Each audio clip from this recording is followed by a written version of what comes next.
So this is a wooden whistle.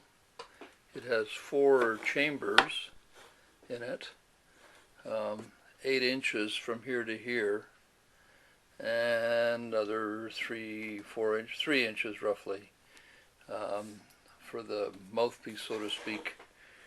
You blow through that part, and it gives you a train-like whistle. So what I'm going to do is I'm going to pick it up, and given that I'm only using one hand, one for the camera, one for the whistle, you'll see it disappear, and then I'll blow it and you'll hear the sound, and then I'll put it back.